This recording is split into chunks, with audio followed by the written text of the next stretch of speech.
Hello guys, welcome to crypto overflow. तो आज की वीडियो में हम क्रिप्टो मार्केट के कुछ बहुत ही इंपॉर्टेंट अपडेट्स देखेंगे और क्रिप्टो मार्केट में अभी क्या चल रहा है ये भी हम देखेंगे। और साथ ही में बिटकॉइन की प्राइस कहाँ पर जाने वाली है इसके एनालिसिस के बारे में भी हम जानेंगे। तो सबसे पहले देखते हैं कि मार्केट में क्या चल रहा है। तो मार्केट इज डाउन बाय 9.53%। तो मार्केट अभी बहुत ही डाउन चल रहा है और बिटकॉइन भी 7.78% से डाउन है। इथीरियम भी 8.11% से डाउन है। तो आप देख ही सकते हो कि अगर बिटकॉइन और इथीरियम इतने डाउन है तो बाकी के coins, meme coins, alt coins भी बहुत ज़्यादा डाउन है। तो पूरा मार्केट आज जो है डाउन ट्रेंड में चल रहा है, रेड में आपको दिखाई दे रहा है। तो अभी थोड़ा बिटकॉइन के बारे में देखते हैं। तो ये है बिटकॉइन का चार्ट और यहाँ पर आप देख सकते हैं कि पहले जो है ये एक सिमेट्रिकल ट्रायंगल पैटर्न में यहाँ पर इसकी वैल्यू जो है इन दो लाइंस के बीच में रह रही थी, लेकिन यहाँ पर जो है ये इसने ब्रेक किया और उसके बाद अभी बिटकॉइन की प्राइस चल रही है $25,000। तो ये बहुत ही प्राइस में जो है गिरावट आई है और ये प्राइमरीली इसलिए भी हुआ कि जो सीपीआई का डेटा आया इन्फ्लेशन का वो 8.6% का आया, जो कि बहुत ज़्यादा है। और इसीलिए मार्केट में जो है पैनिक सेलिंग चालू हो गई और बहुत सारे लोगों ने जो है पैनिक सेलिंग की है और मार्केट क्रैश होने का बहुत सारे रीजन्स में से ये एक रीज़न है।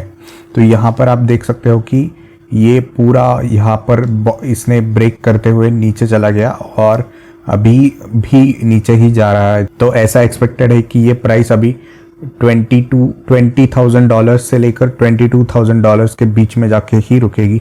तो अभी आने वाले 4 दिनों में मार्केट और भी डाउन होने वाला है। और अगर हम इथीरियम की बात करें तो इथीरियम में भी सेम चल रहा है।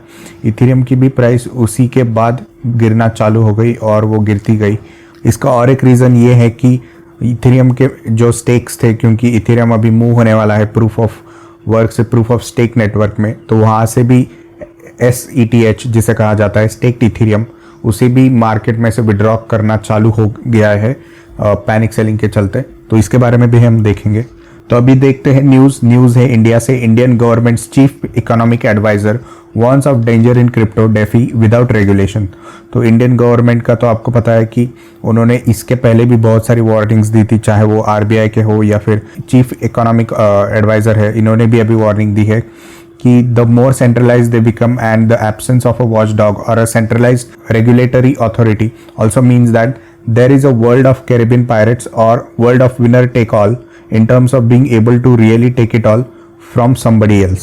तो आपको पता है कि इंडिया में क्रिप्टो रेगुलेशंस पर अभी जो है काम चल रहा है, लेकिन अभी तक ऐसा कुछ रेगुलेशन आया नहीं है। अभी बस टैक्सेशन हुआ है, TDS लगाया गया है और आपके प्रॉफिट्स पर भी 30% टैक्स लगाया गया है। तो इंडियन गवर्नमेंट का जो चीफ इकोनॉमिक एडवाइजर है अनंत नागेश्वरन, इन्होंने कहा है कि the more decentralized it become, मतलब यहाँ पर crypto basically by its nature decentralized होता है और उसे रेगुलेट करना बहुत डिफिकल्ट होता है। और ये बाय नेचर है, ब्लॉकचेन की वजह से ऐसा होता है, आप उसे शट डाउन नहीं कर सकते। तो उन्होंने इसी के फियर के बारे में बात की है कि क्योंकि ये डिसेंट्रलाइज्ड है और इसका कोई सेंट्रलाइज्ड रेगुलेटरी अथॉरिटी नहीं है, तो इसमें जो है अनसर्टेनिटी बहुत ज़्यादा है। और ये इन्होंने इस कॉन्टेक्स्ट में कहा है कि अभी जो क्रिप्टो मार्केट क्रैश हुआ है, तो क्रिप्टो ही नहीं, बाकी सारे क्रिप्टो डेफी बहुत सारी चीज़ें हैं, इनके बारे में जो चीफ इकोनॉमिक एडवाइज़र है उन्होंने ये कहा है। तो अगली न्यूज़ है अमेरिकन एक्सप्रेस की तरफ से। American Express credit cards let shoppers earn crypto rewards tradeable across 100+ cryptocurrencies.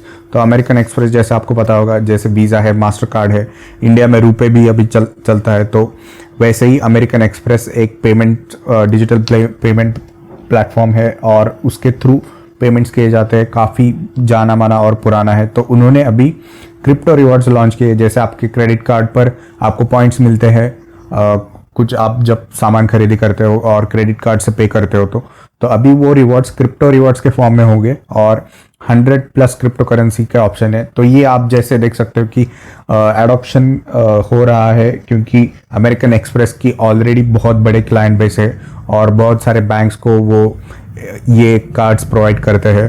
तो ये बहुत ही अच्छी न्यूज़ है। अभी देखते हैं कि बिटकॉइन के बारे में कुछ अपडेट्स है। तो बिटकॉइन जो है अभी global crypto currency market cap has dropped to 1.09 trillion, यानी 1 ट्रिलियन डॉलर्स के आसपास global crypto currency market cap आ गई है, जो नवंबर 2021 में, यानी कि केवल 6-7 महीना पहले ये 3.8 ट्रिलियन डॉलर्स थी। मतलब आप देखो ये 3 टाइम्स अभी कम हो गई है।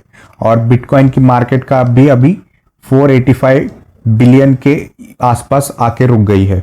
तो ये बहुत ही आपको गिरावट देखने को मिलेगी, क्योंकि लिक्विडेशन बहुत बड़ी मात्रा में हो रहा है, पैनिक सेलिंग हो रहा है, लोग कैश आउट कर रहे हैं, इसलिए मार्केट जो है कंटिन्यूसली डाउन जा रहा है।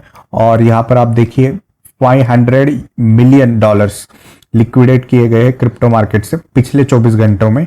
और बिटकॉइन अभी जैसे आपको पता ही है 25,000 के यहाँ पर आके रुक गया है।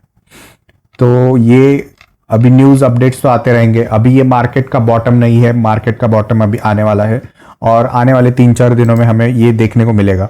तो अभी जो और एक न्यूज़ है इथेरियम के बारे में, all you need to know about STETH। STETH का मतलब होता है स्टेक्ड इथेरियम, और क्रिप्टोज नेक्स्ट बिग थ्रेट, यानी ये स्टेक्ड इथेरियम क्रिप्टो के लिए एक नया खतरा बन के आ रहा है, क्योंकि स्टेक्ड इथेरियम की जो प्राइस होती है वो इथेरियम से पेग्ड होती है, यानी कि 1 staked Ethereum is equal to 1 Ethereum. लेकिन ये पेग जो है वो हिल गया है और रिजल्ट क्या हुआ है, इथेरियम जो है 7.56% से ड्रॉप हुआ है। It's all started since last week when Alameda Capital, one of the largest SETH holders, sold all its stakes in the token. The sell-off made a Thursday amounted staggering 1.5 billion dollars. तो Almeida capital जो है, जो दुनिया की सबसे ज़्यादा बड़ी stacked Ethereum holder है, उन्होंने अपने स्टेक्स को सेल किया और वो स्टेक्स की वैल्यू थी अराउंड 1.5 बिलियन डॉलर्स। तो 1.5 बिलियन डॉलर्स बहुत बड़ी रकम होती है गाइस, और इसी वजह से जो है पेग हिल गया है और 1 Ethereum is not equal to 1 staked Ethereum. और इथेरियम की प्राइस भी, क्योंकि स्टेक्ड इथेरियम से आप इथेरियम में कन्वर्ट करोगे और फिर इथेरियम को सेल करोगे तो ऑब्वियसली इथेरियम की प्राइस गिरेगी ही।